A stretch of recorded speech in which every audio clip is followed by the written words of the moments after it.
All right, fellas, welcome to my kitchen. It's been a little while since we've been in here in a cooking video. We're gonna be cooking Giga burritos today.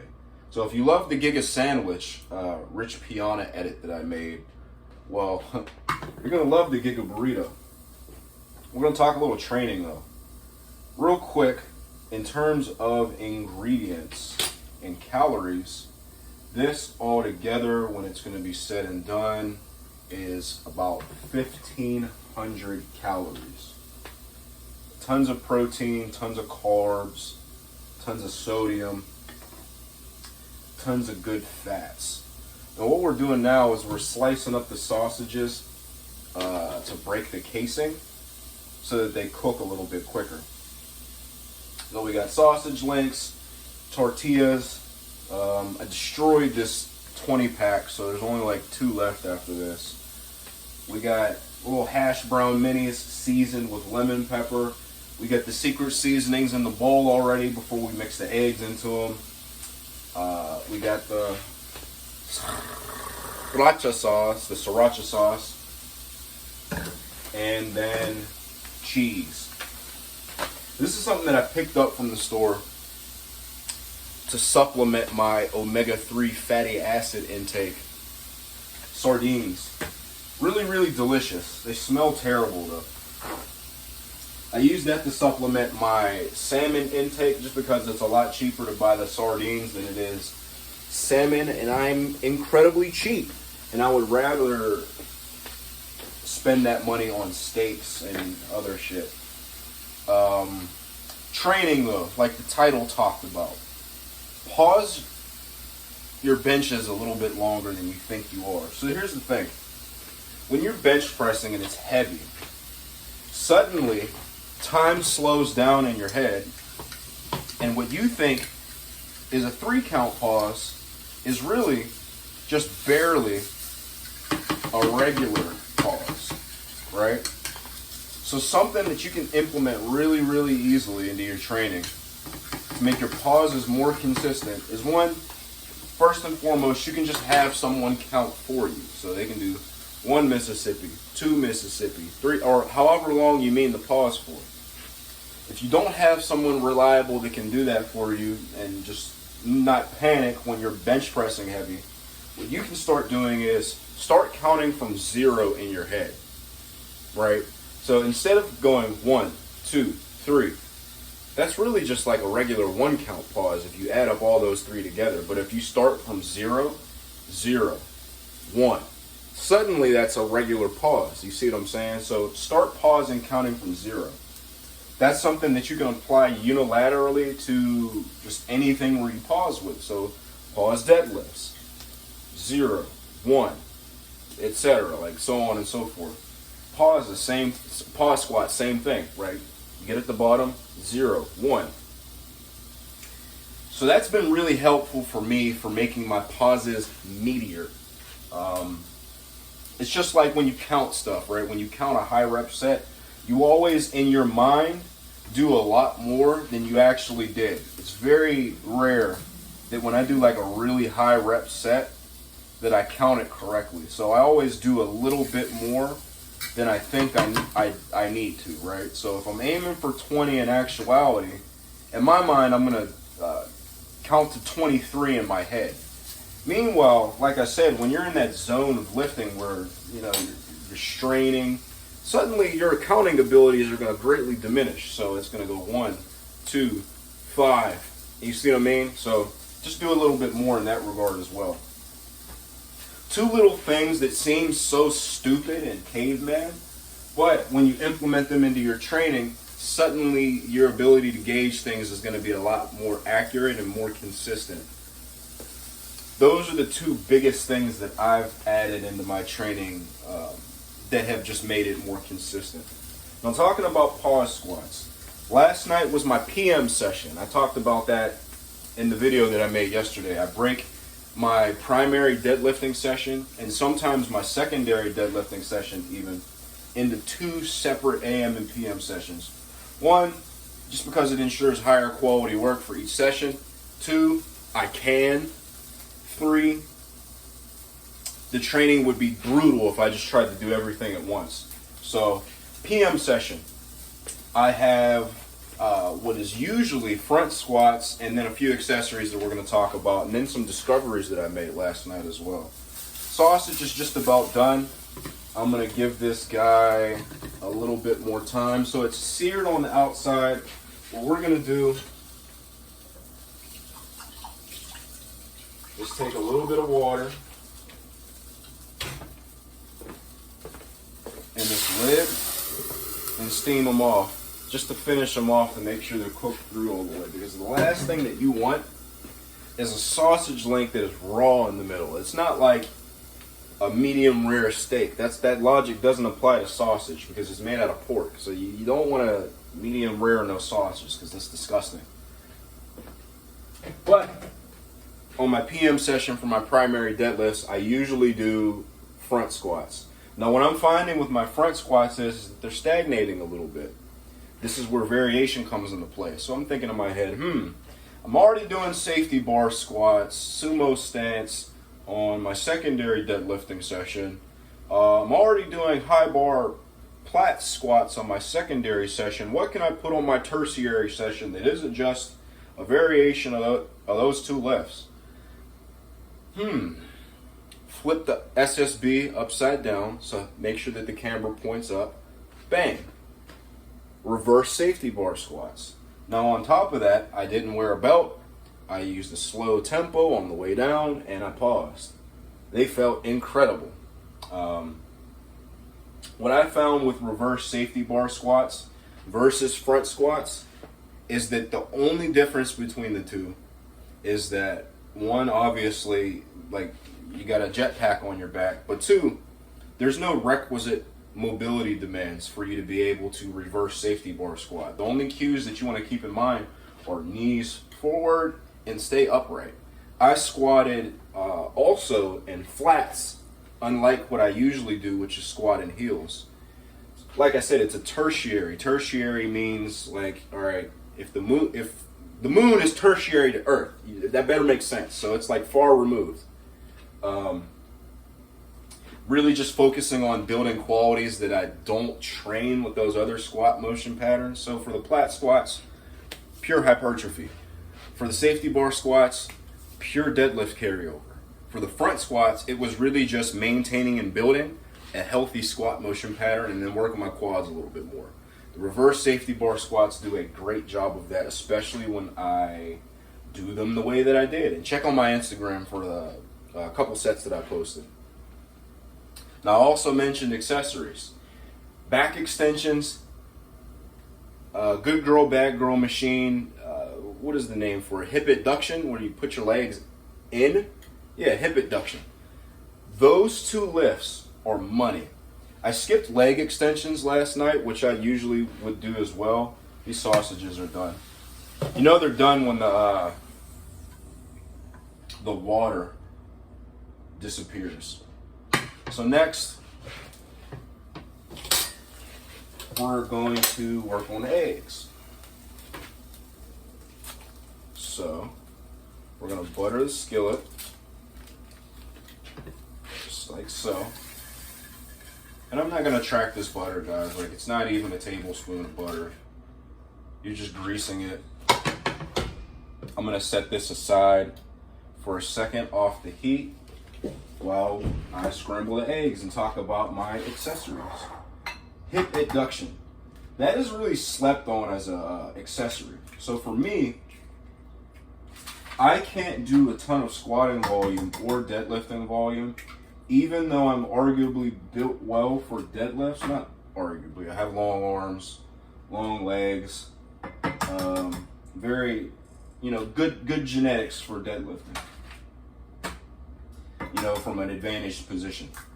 My volume tolerance for them, however, is very terrible, and so is for squats. So I don't get quite enough quad or adductor work from squats.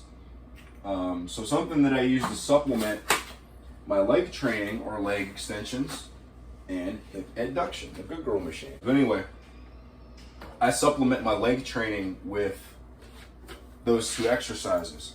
I have found that since I've started including especially the hip adduction, that my squats have become a lot more poppy out of the bottom. There's a lot more strength out of the bottom. There's some biomechanical explanation for that. I'm going to spare you all the technical jargon, but just know that if your adductors, your inner thigh, you know, that big meaty muscle that's almost the size of your quads, yeah, it turns out if you get that muscle bigger, yeah, it's going to increase the strength on your squats and anything where you use your legs. So train your adductors directly, I guess is what I'm saying. It's as important as training your hamstrings directly. Any isolation in general, it stands to reason. If you isolate something, you're going to be able to target it better than if you didn't. You know, compound movements are great. I'm all about heavy deadlifts. I'm all about heavy bench press. Your mileage will vary from person to person in terms of how effective that's going to be for you in terms of hypertrophying those muscles. I skipped the leg extensions just because my quad was feeling a little under recovered. Quad tendon on my right, your left, that leg that I just lifted up, because I'm a caveman and I don't know rights from lefts. But back extensions, I'm going to be honest. I'm at a point with back extensions where, you know, it's late at night. I don't feel like loading up a ton of weight, but I know at the same time, if I, you know, BS the movement and then put on light weights, that I get a lot of posterior chain volume from back extensions. So if I go at them half-heartedly, I'm shooting myself in the foot. So I have the Bells of Steel reverse hammer GHD that has this nifty reverse hyper extension attachment to it. And I'm gonna be honest with you, I do not do reverse hyper extensions at all, nor do I think that they are a particularly productive exercise. For me, if you love them, perfect. We are not the same person, but for me, I don't see the point personally. You know, if you're training your abs with like leg raises and you're doing regular back extensions, you're getting those same decompression benefits in my opinion. But what this attachment was really, really good for was I had the caveman idea of holding on to that hyperextension attachment with my hands, like this, like that, and then doing back extensions like that, because it just worked out perfectly. Turns out that the strength curve was incredible. When I tell you I got the mother of all lower back pumps, the mother of all hamstring pumps, the mother of all everything in your posterior chain. Dude, incredible. I did another thing, another little piece that I want to give you in terms of just performing back extension. So if you don't have that fancy reverse hyper GHD combo, which you can buy one using my affiliate link in the description if you want, it's a good machine. Bells of Steel is a great company in terms of, you know, just lifting stuff.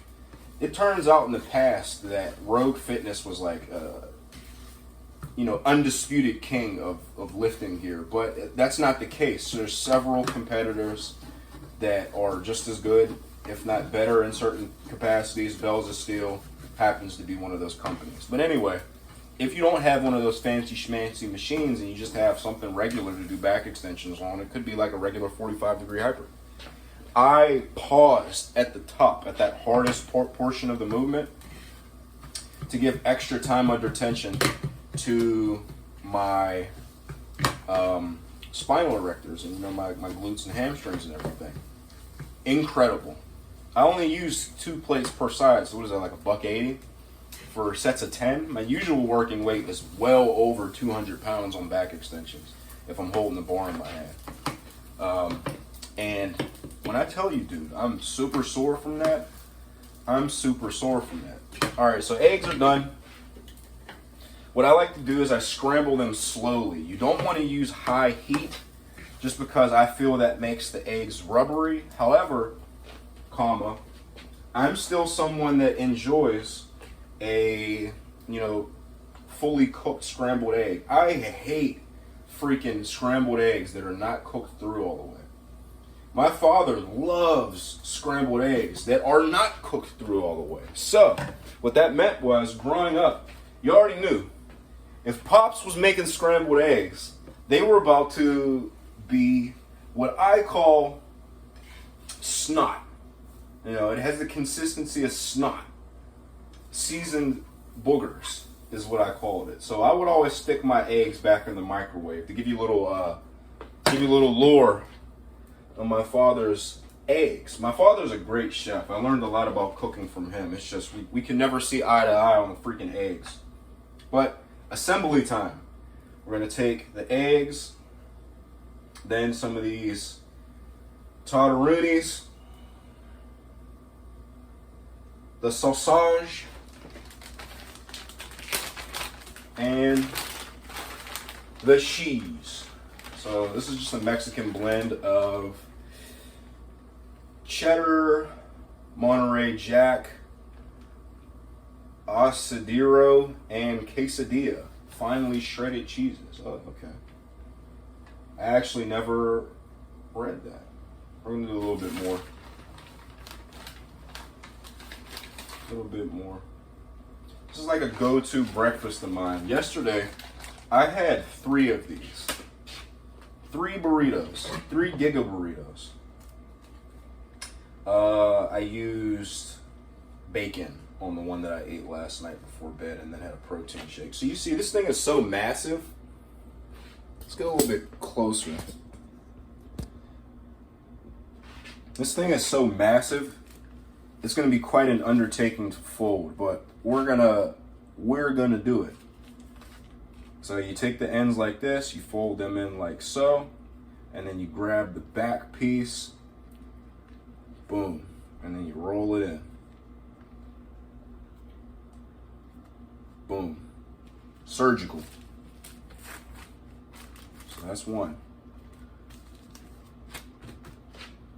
We're gonna get